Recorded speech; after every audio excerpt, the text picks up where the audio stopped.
ಜೈ ಶಂಕರ್ಲಿಂಗ. ಶಿವರಾತ್ರಿ ಸಾಂಗವಾಯ್ತು, ಅಲ್ಲಿರುವ ಶಿವನೊಡನೆ ಸಂಗವಾಯ್ತು. ಹವನ ಬಹಿರಂಗವಾಯ್ತು, ಬಾಧಿಸುವ ಶವದೇಹ ಭಂಗವಾಯ್ತು. ಶಿವರಾತ್ರಿ ಸಾಂಗವಾಯ್ತು, ಅಲ್ಲಿರುವ ಶಿವನೊಡನೆ ಸಂಗವಾಯ್ತು. ಹವನ ಬಹಿರಂಗವಾಯ್ತು, ಬಾಧಿಸುವ ಶವದೇಹ ಭಂಗವಾಯ್ತು.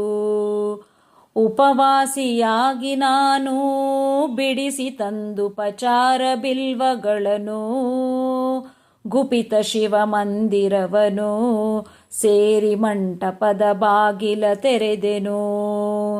ಸಂಗಿಸದೆ ಖಂಡದಲ್ಲಿ ಕೂಡಿ ಬಹಿರಂಗ ಬ್ರಹ್ಮಾಂಡದಲ್ಲಿ, ಮಂಗಳಾಕಾರದಲ್ಲಿ ಬೆಳಗುತಿಹ ಲಿಂಗವನು ಕಂಡೆನಲ್ಲಿ. ಪಾತಾಳ ಭುವನಗಳನ್ನು, ಗಗನಾಂಡ ಬೇತಾಳ ಭೂತಗಳನ್ನು, ಭೂತಾದಿ ಕಾಲಗಳನ್ನು ಬಳಸಿ ಚಿಜ್ಯೋತಿ ರೂಪಾಯ್ತು ತಾನು.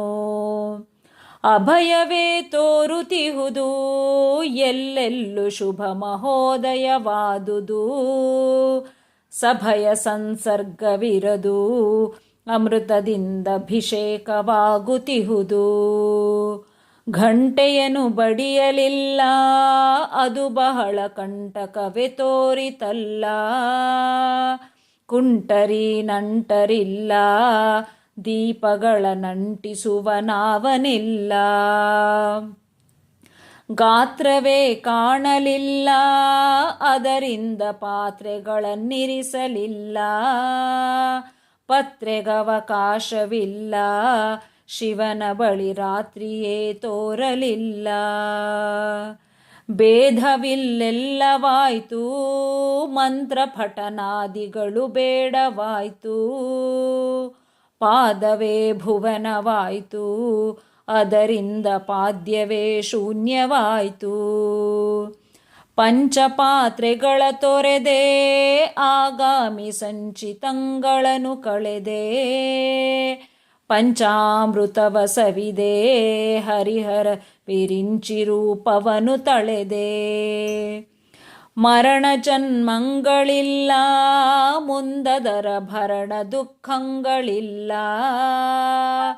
ಬರುವ ತಾಪಗಳಿಲ್ಲ, ಇದನ್ನು ಸದ್ಗುರು ಶಂಕರಾರ್ಯ ಬಲ್ಲ. ಇದನ್ನು ಸದ್ಗುರು ಶಂಕರಾರ್ಯ ಬಲ್ಲ. ಶಿವರಾತ್ರಿ ಸಾಂಗವಾಯ್ತು, ಅಲ್ಲಿರುವ ಶಿವನೊಡನೆ ಸಂಗವಾಯ್ತು. ಹವನ ಬಹಿರಂಗವಾಯ್ತು, ಬಾಧಿಸುವ ಶವದೇಹ ಭಂಗವಾಯ್ತು. ಬಾಧಿಸುವ ಶವದೇಹ ಭಂಗವಾಯ್ತು. ಜೈ ಶಂಕರ್ಲಿಂಗ.